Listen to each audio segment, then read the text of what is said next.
शहीद नसरुल्लाह के कत्ल खिलाफ जो सॼी सिंध में जो अवामी आवाज़ मीडिया ग्रुप तरफा एहतजाजी मुज़ाहरा कया पिया आहिनि। जामशोरो भी अवामी आवाज़ जे सॾ ते जामशोरो जे सहाफ़िन सुञाण धुरियुनि तरफा एहतजाज कयो वियो आहे। इहो ई मुतालबो आहे असांजो त शहीद नसरुल्लाह गडाणी जे कातिलनि खे फौरी तौर गिरफ़्तार कयो वञे।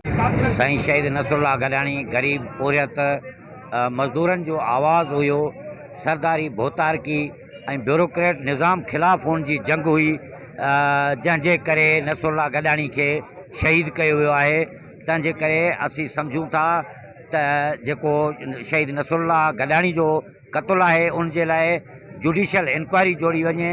सिंध तरक़ी पसंद पार्टी जी पहिरें ॾींहुं बि इहा घुर हुई, अॼु बि असीं घुर था कयूं त शहीद नसरुल्लाह गडाणी जे क़त्ल जी शफ़ाफ़ जांच जे लाइ जुडिशल इंक्वायरी जोड़े ऐं कातिलनि खे केतिरे किरदार ताईं पहुचायो वञे। अवामी आवाज़ ग्रुप जे बेबाक सहाफ़ी मीरपुर माथेले जे सहाफ़ी नसरुल्लाह गडाणीअ जे क़त्ल ख़िलाफ़ सिंध जा सहाफ़ी 3 ॾींहंनि खां सरापा एहतजाज आहिनि। असां जामशोरो डिस्ट्रिक्ट प्रेस क्लब ऐं union of journalist J platform ते एहतजाज कयो आहे। असां मुतालबो कयूं था त जेके इन केस में इन जेके क़त्ल में मुलवस जवाबदार आहिनि उन्हनि खे फौरी तौर ते गिरफ़्तार करे उन्हनि खे सज़ा ॾिनी वञे।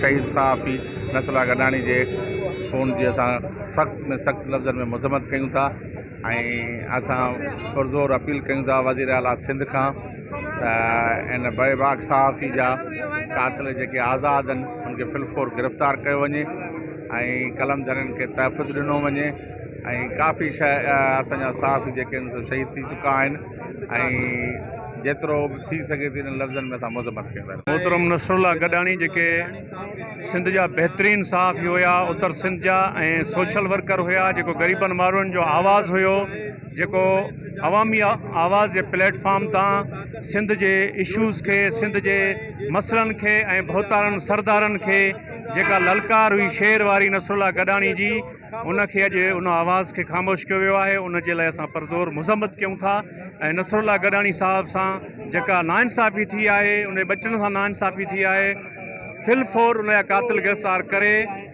ऐं उनखे इंसाफ़ फ़राहम कयो वञे। मीरपुर माथोलो जे बहादुर सहाफ़ी शहीद नसरुल्लाह गडाणी जे क़त्ल खे सिंध जे शऊर जो क़त्ल सम्झूं था ऐं हीअ मुसलसल जेकी सहाफ़ी क़त्ल थी रहिया आहिनि, असल में सिंध मां जेको हक़सत जो आवाज़ उथे थो उन आवाज़ दॿाइण जी साज़िश आहे।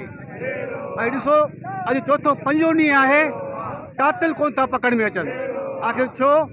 सिर्फ़ु इन जे करे जो कातिल बासर आहिनि, कातिल भोतारनि जा, सरदारनि जा ऐं असेंबली मेंबरनि जा माण्हू आहिनि, जेकी असांजे वोटनि ते जिन खे असां पटका पाराए असेंबली में मोकिलियो आहे, उहे असांजे सहाफ़ी भाइरनि असांजे बचनि जे क़त्लनि ते शहादतुनि ते चुप जो रोज़ो रखियूं, ख़ामोश तमाशाई बणियल आहिनि।